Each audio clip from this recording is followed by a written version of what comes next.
যখনই লন্ডনে ডক্টর ইউনূস সাহেব প্রধান উপদেষ্টা বিএনপির ভারপ্রাপ্ত চেয়ারম্যান তারেক রহমানের একটি বৈঠক হলো এবং জনগণের মধ্যে একটা অনিশ্চয়তা কেটে উঠলো, মানুষ স্বস্তির মধ্যে থাকে। তারা একটা যৌথ বিবৃতি দিলেন, প্রত্যেকের প্রত্যাশা হলো যে একটা অবাধ সুষ্ঠু নির্বাচন খুব বেশি দেরি হয়তো রমজানের আগে।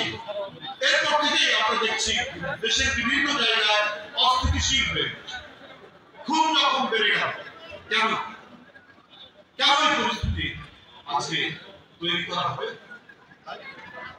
কি উদ্দেশ্য আমরা কেউ জানি? বিআর কি? ইংরেজিতে বলছেন নাম প্রপোর্শনেট রিপ্রেজেন্টেশন, বাংলায় সংখ্যানুপাতিক নির্বাচন। এটা কি আমি ভাই ভালো বলতে বুঝি না। এটা ইউরোপের কয়েকটা দেশে প্রচলিত আছে, জাপানে আছে। জাপানে সম্পূর্ণ মাত্র 37% এটার প্রয়োগ। আর যতটুকু বুঝি তাতে মনে হয় যে আমাদের মতো দেশে স্থানীয় নেতা তৈরি হওয়ার সুযোগ,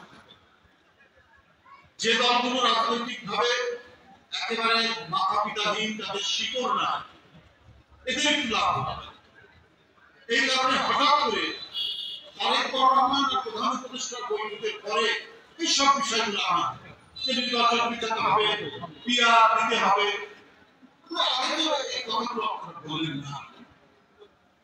এগুলো আমার মনে হয় সম্পূর্ণরূপে বিভ্রান্তি তৈরি করা এবং জনগণকে 16 বছর ধরে ভোট দিতে পারেনি, অবাধ সুষ্ঠু নির্বাচন হয়নি, ভোটাররা ভোট থেকে বের হতে পারেনি। আওয়ামী লীগের দোষর যারা পুলিশ অফিসার, আইন শৃঙ্খলা বাহিনী, তারা মাইকিং করে বলেছে আপনারা ভোট কেন্দ্রে যাবেন না।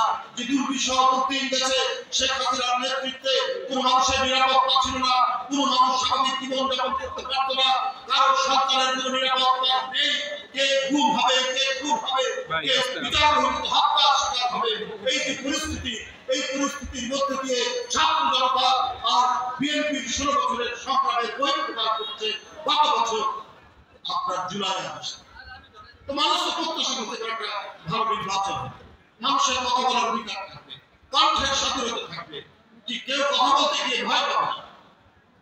তাহলে এটাই যদি মানুষের প্রত্যাশা, সেই গণতন্ত্রের কথা আমরা জানতে পেরেছি যে আমরা তো ডক্টর ইউনূস সাহেবের সরকারকেও সমর্থন করছি, সবাই এখনো সমর্থন করি।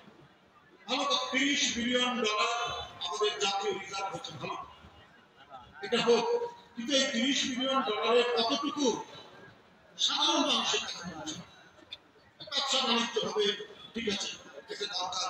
এটা শেখ হাসিনা শূন্যের কাছাকাছি নিয়ে এসেছিল, টাকা পাচার করে, লুট করে এই জনগণের টাকা, সেই টাকাটা তারা এমন পর্যায়ে নিয়ে গেছিল যে আমাদের জাতীয় রিজার্ভ $30 বিলিয়ন থেকে একেবারে নেমে শূন্যের কাছাকাছি এসেছিল। সেটা ভালো কথা, এটা তো উন্নতির কথা। তো আমরা রাজনৈতিক উন্নতি করতে চাই, জনগণ তার ভোট দিক, অবাধ সুষ্ঠু নির্বাচন হোক, মানুষ নির্ভয়ে ভোট কেন্দ্রে গিয়ে ভোট দিতে পারে। তা না করে আপনার তারেক রহমান সাহেব দেশনেত্রী বেগম জিয়ার নামে আপনারা অপপ্রচার করছে, সামাজিক গণমাধ্যমে উৎসাহ করছে, নানা কথা বলছে প্রযুক্তি ব্যবহার করে। এই উদ্দেশ্যে আপনাদের আমরা এটা তীব্র নিন্দা। আজকে আপনাদের এই বিষয় সকল